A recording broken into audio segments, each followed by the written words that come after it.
प्रणाम बच्चों। Today we are going to study about chapter number 10 organs of government. Clear? Title ये बेटा कि ऑर्गन्स ऑफ गवर्नमेंट, यानी कि गवर्नमेंट के जो उसकी फिजिक है, जो उसकी बॉडी है बेटा, उसके main main 3 organs legislature, executive और जुडिशरी सिस्टम है। बराबर ना, हम आगे भी 8th स्टैंडर्ड में पढ़ चुके हैं। तो 3 जो मेन उसके ऑर्गन्स है बेटा, वो किस तरीके से वर्कआउट करते हैं, ये पूरा इस चैप्टर के अंदर बहुत ही डिटेल्ड इंफॉर्मेशन के साथ बेटा बताया हुआ है। ओके, अब देखो कि there are the 3 organs of the government, the legislature, the executive and judiciary. We shall study in detail formation all these 3 organs of the government, their powers, their function and their interpersonal relation।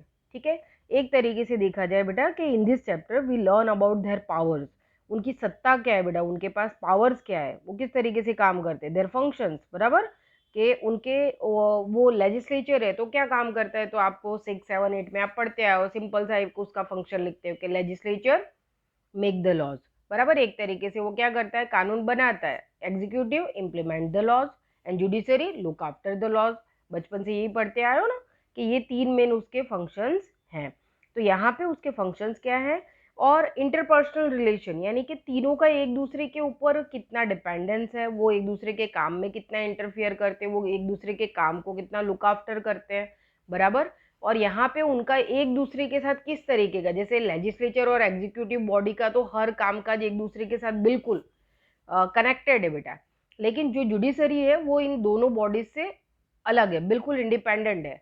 क्यों? क्योंकि judiciary system को हमारे यहाँ independence इसलिए रखा गया है, एक तरीके से देखा जाए तो पेंडेंट इसलिए रखा गया है ताकि उसमें कोई भी इंटरफियर ना कर सके बेटा, क्योंकि अगर कानून व्यवस्था के अंदर कोई इंटरफियर करने लगेगा बेटा तो देश में बहुत सारी ऐसी देखा जाए तो बेटा डिस्टर्बेंस क्रिएट होंगे, कोई भी चीज़ प्रॉपरली हमको दिखाई नहीं देगी, हमको वो चीज़, वो जो ऑनेस्टी होनी चाहिए कि ईमानदारी वाला एक देश का वातावरण दिखना चाहिए, वो दिखेगा नहीं।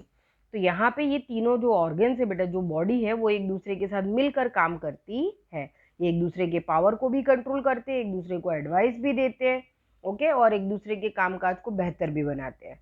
देखो, one of the main objective of the nation is maintain the law and order and thereby achieve the welfare of the nation। ठीक है बेटा, एक पर्टिकुलर मेन ऑब्जेक्टिव क्या है बेटा कि लॉ एंड ऑर्डर मेंटेन होना चाहिए देश के अंदर, and at the same time to nurture and to protect the freedom and fundamental rights of the citizen.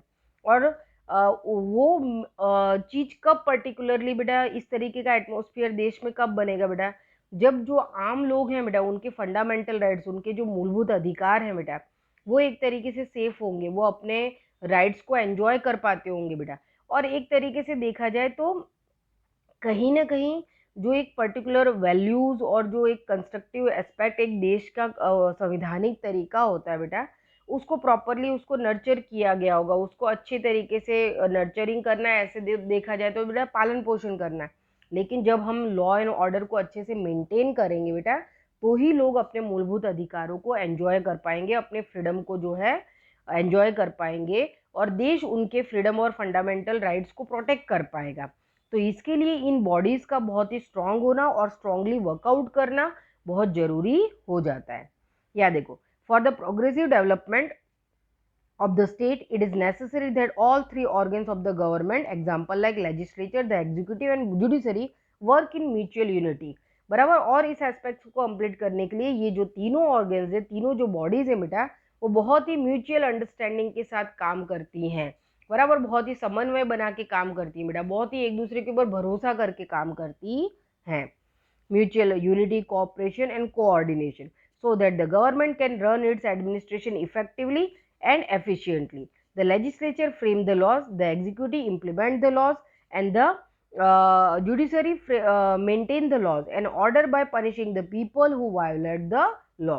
अगर सिंपली आपको 1 मार्क्स में अगर आपको फंक्शंस लिखने हो बेटा, तो सिंपली यहाँ पे जो दिया हुआ है उसको आप बहुत ही क्लियरली यहाँ पे लिख सकते हो। देखो कि the legislature frames the law, executive implements the laws, and judiciary maintain the laws order by punishing the people who violate the laws।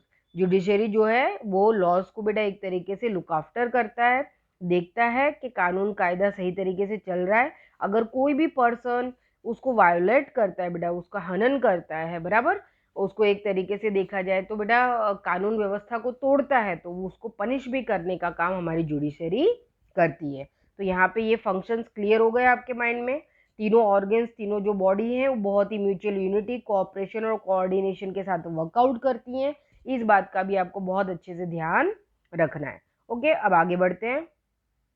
देखो, the legislature as per the constitution of India consists of a parliament at the center and legislative assemblies at the state level। यहाँ पे हम देख रहे हैं बेटा कि as per the constitution, हमारे संवैधानिक तरीके से India consist of parliament and the at the centre and legislative assembly at the state level. Bharat के अंदर बेटा पार्लियामेंट्री सिस्टम है ना। डेमोक्रेसी टू टाइप की होती है बेटा, एक प्रेसिडेंशियल डेमोक्रेसी होती है, एक पार्लियामेंट्री डेमोक्रेसी होती है। तो हमारे इंडिया के अंदर किस तरीके का लोकतंत्र है, कैसी डेमोक्रेसी है, पार्लियामेंट्री डेमोक्रेसी है। और पार्लियामेंट्री डेमोक्रेसी में क्या होता है बेटा, लेजिस्लेटिव असेंबलीज होती है, बराबर, जो स्टेट लेवल पे काम करती है। और सेंट्रल लेवल पे हमारे टू हाउसेज होते हैं, लोअर हाउसेज और अपर हाउस, बराबर। ये दोनों ही एक तरीके की पार्लियामेंट्री बॉडी स्ट्रक्चर है जो काम करती है। वैसे स्टेट लेवल पे भी विधानसभा और विधान परिषद बेटा, इस तरीके से वहां पे भी टू हाउसेज होते हैं। लेकिन इंडिया के मोस्ट ऑफ द स्टेट में वन हाउसेज है बेटा, लेकिन 5 to 6 स्टेट्स ऐसे हैं जहाँ पे टू हाउसेज हैं। तो हमारी जो बॉडी है बेटा वो पार्लियामेंट्री स्ट्रक्चर के हिसाब से अपना फंक्शंस करती है। The executive as per the constitution of India consist of a president, बराबर। हमारे एग्जीक्यूटिव और प्रेसिडेंशियल और पार्लियामेंट्री हेड कौन होते हैं बेटा, president of India. The prime minister and the cabinet minister and there administrative system at the centre and the governor, the chief minister and his cabinet and administrative system at the state level, बराबर। जो central level की body है उसमें executive head जो है, ऐसे देखा जाए तो बेटा प्रेसिडेंट के सारे पावर्स को कौन एंजॉय करता है, प्राइम मिनिस्टर एंजॉय करते हैं, क्योंकि प्रेसिडेंट जो है बेटा ईयर में ओनली 2 टाइम जो है पार्लियामेंट के अंदर आते हैं, बराबर। लेकिन प्राइम मिनिस्टर जो है बेटा वही असेंबली को एक तरीके से प्रेसिडेंट के अकॉर्डिंग वही उनको चलाते हैं।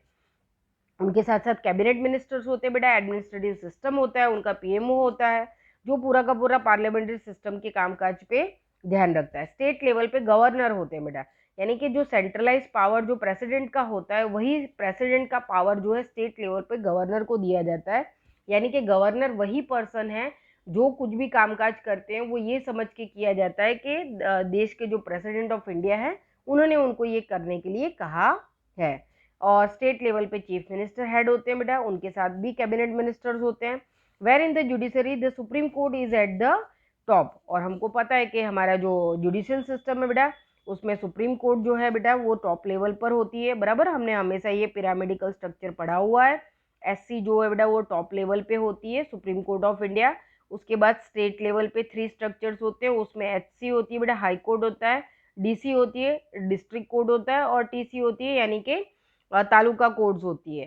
तो ये सारी सब कोऑर्डिनेट कोड्स होती हैं जो एक दूसरे के साथ मिलकर काम करती है। तो स्टेट लेवल पे हाई फॉर्म में कौन होता है, हाई कोर्ट होती है बेटा। लेकिन कंट्री लेवल पे हमारा सेंट्रलाइज फॉर्म क्या है बेटा, टॉप लेवल पे एससी है। क्लियर। तो हम ये पिरामिडिकल स्ट्रक्चर हमेशा से 5, 6, 7 में भी पढ़ के आए, तो आपको कंप्लीटली पता है कि किस तरीके से हमारा जुडिशरी सिस्टम बेटा एक ऑर्डर फॉर्म में, एक पिरामिडिकल स्ट्रक्चर में काम करता है।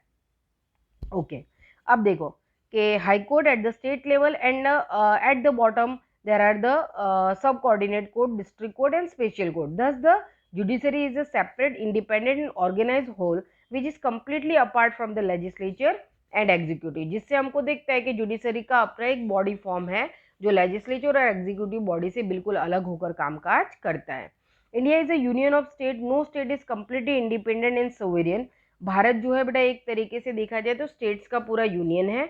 कोई भी स्टेट कंप्लीटली एक तरीके से देखा जाए तो बेटा इंडिपेंडेंट और सोवेरियन नहीं है, बराबर। जैसे पहले कश्मीर था कि उसमें आर्टिकल 370 की वजह से उसके पास कुछ स्पेशल राइट्स थे जो अभी हटा दिए गए।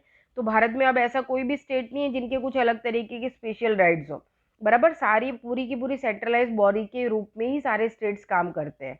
The Indian parliamentary system is divided the power according to the principles of division of powers between the centre and the state such that the legislature and the executive is totally independent on each other, whereas the judiciary is separate, independent and impartial organ, बराबर। तो यहाँ पे हम देख सकते हैं बेटा कि हमारी जो पार्लियामेंट्री स्ट्रक्चर है, जो हमारा सिस्टम है, इसके पावर्स जो है बेटा वो डिवाइडिंग फॉर्म में, ये अपने principles of division of power, मतलब एक तरीके से देखा जाए तो इनके जो पावर्स हैं, इनको जिन प्रिंसिपल्स, जिन सैद्धांतिक वे में इनको डिवाइड किया गया है, वो उसी तरीके से काम करते हैं।